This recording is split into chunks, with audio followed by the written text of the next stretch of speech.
There's no question that we're going through a pretty difficult time, pretty turbulent. Nobody's happy with that, and we're all working hard to get through the turbulence. But in my and all of Ulster Rugby's experience, all organisations hit tough times, and it's how you deal with the tough times which is what's important. So Ulster Rugby's been here for nearly 140 years. We've been through 2 world wars, the Troubles, and some other tough times we've always come through. I've been here for 8 years, and in that time we together have been able to achieve a brave bit. So we have a stadium which is the envy of rugby in Europe. We have cleared many millions of debt. We're one of the few clubs in Europe which is now debt-free. Our commercial revenues are right up towards the top end, which allows us to invest and be competitive in the long term. Perhaps more importantly, what people don't realise is that Ulster Rugby isn't simply a professional team. We're here to bring the goodness of rugby to the 54 clubs, the 34,000 players and the tens of thousands of volunteers. And arguably the best thing we've done in my time is to have over 20,000 of the most deprived young people here in Ulster on significant rugby programmes. So most of the foundations are in place, and if I didn't think that we could continue to build on the foundations and get through this storm, then I would resign. But there's plenty to be done yet.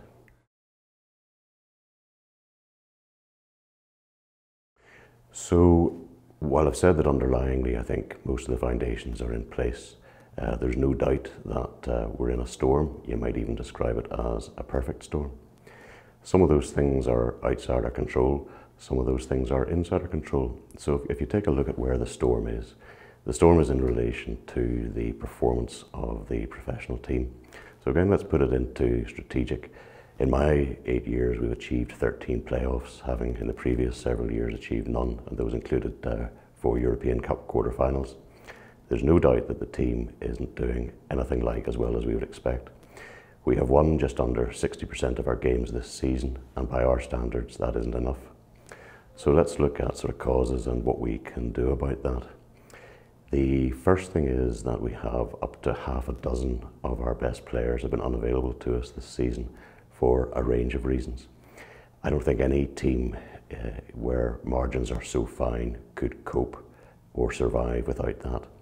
And when you get those players missing, then the confidence, the decision making that they bring isn't there, and other players lose confidence and momentum. So putting it right, probably 3 things we're looking at doing and are doing. The first is in relation to strengthening the ranks and bringing in fresh talent. Already for next year we have Marty Moore, Jordy Murphy coming in. We should have a fit again Marcel Coetzee, and we are looking at 1, 2, maybe more signings to strengthen the squad. The second is that because of the injuries, we've been forced to put some of our very good young players who we mightn't have blooded for a year or 2 in, and they'll be a year wiser. And we're going to have to rely on that and back ourselves, which actually is a good thing.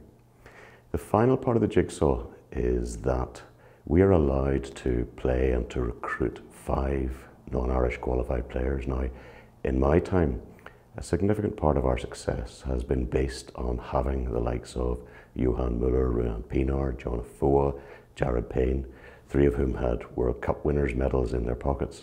Now, we have to move to a place where we can have world-class players in our overseas group. We have some very fine guys, good quality guys. It's well documented that we and I significantly disagreed with the IRFU, whose approval we need to keep Ruan Pienaar. Now, I don't want to make a big thing about Ruan Pienaar because John Cooney, who has replaced him, has been excellent, and so the arguments aren't all on our side.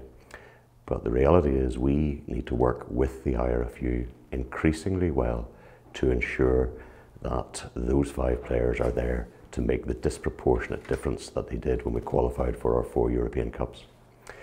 There's also the issue of coaching, and we need to get that right.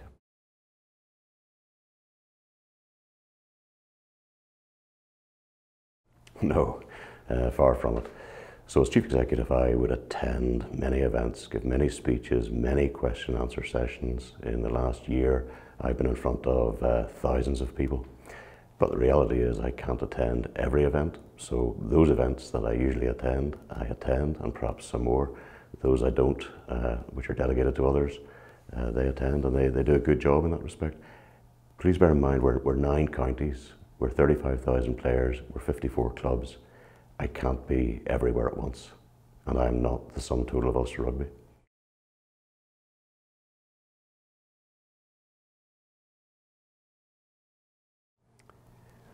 Well, as you know, there's an ongoing court case, so we can't talk about it until that's over.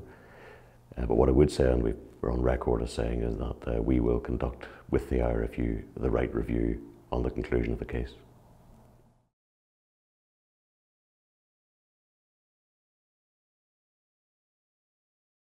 I have one person who has reported to me in terms of performance of the professional game, and that's the director of rugby. And in my 8 years, I've had 2 of those, David Humphreys and Les Kiss. So at that level, there hasn't been a rapid turnover, but there's no denying that the recent loss of John O'Gibbs in particular is very, very difficult and unforeseen. And before we go on, I actually just want to pay tribute to John O'Gibbs. John O'Gibbs is remaining at his post to the end of the season when I think most others wouldn't. If people understood the nature of what he is having to go through in terms of family circumstances, he would clearly be forgiven for going immediately or having gone before. So listen, fair play to John O'Gibbs for sticking it out.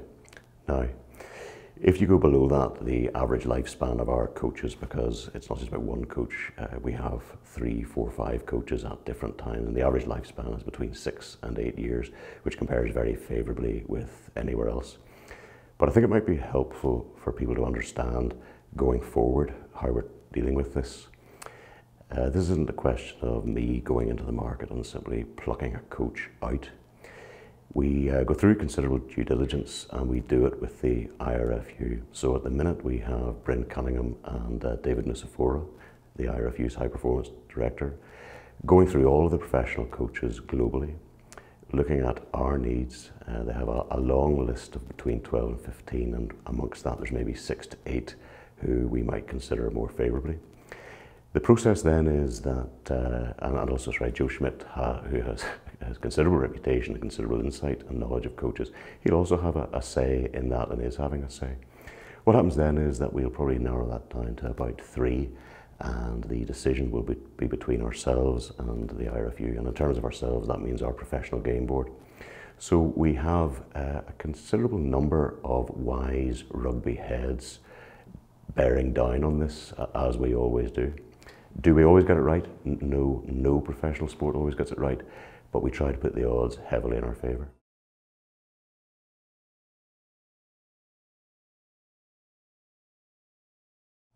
It's going through very challenging times.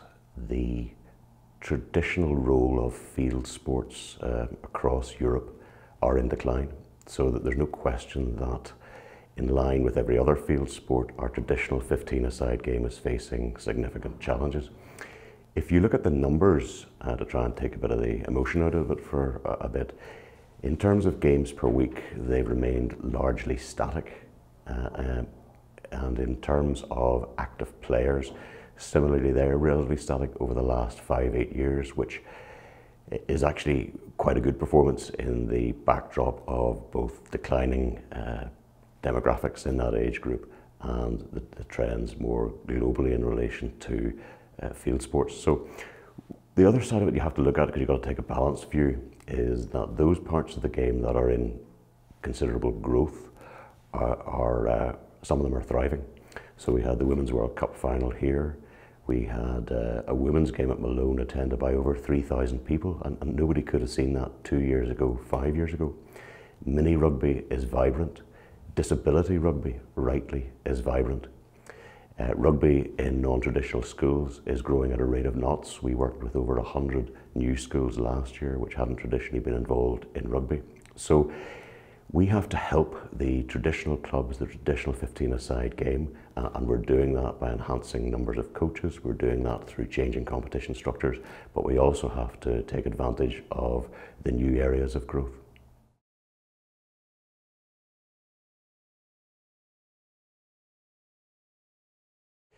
So if you take the academy investment, when I started, we spent less than 150,000 a year on the academy.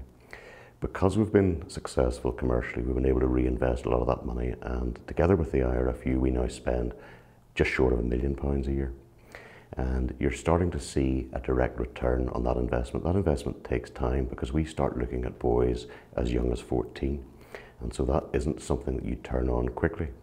However, if you look at some of the objective evidence, I think we can be optimistic. So for example, the National Talent Squad, which is the best 60 young players in Ireland, deemed by the IRFU most likely to make it in the professional and international ranks, has, I think it's 37% of Ulster players had this year and had last year. If you look at our number of international caps at Ireland under 18s, 19s and 20s, that's growing sharply. It's growing in direct relation to the investment, and over the last 3 years we've about a third more than we had. Interestingly, if you look at the two teams tomorrow which are taking on Scotland, if you look at the senior team, there are only 3 Ulster players in the 23. That isn't acceptable, and you could argue that that's as a result of lack of investment in previous years. But if you look at the under-20s, which is the best indicator of what the national team is going to look like in the coming years, if you look at the starting 15, there are 7 Ulster players, 6 Leinster, 2 Munster, and that's more like it. Now, we won't be happy until we're maybe the full Irish team consists of Ulstermen, but nonetheless that's moving strongly in the right direction.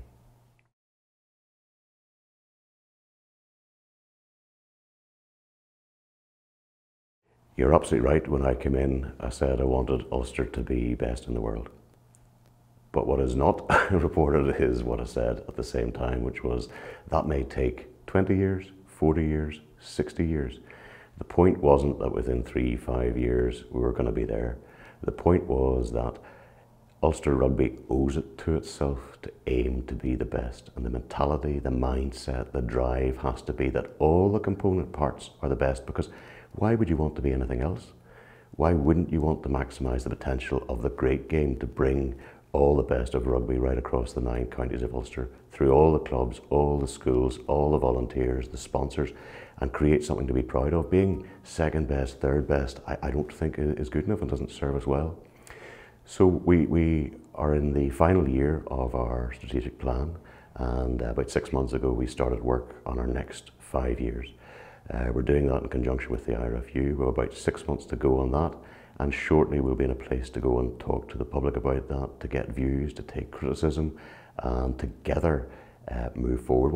One of the great strengths of rugby in Ulster that most of the rest of the rugby world envies is the fact that we are one. The fact that the amateur game, the club game, the schools game, the supporters are close to the team, because the team predominantly comes from that background. And moving forward, if we can work together, reinforce each other, we need to move towards being the best we can be.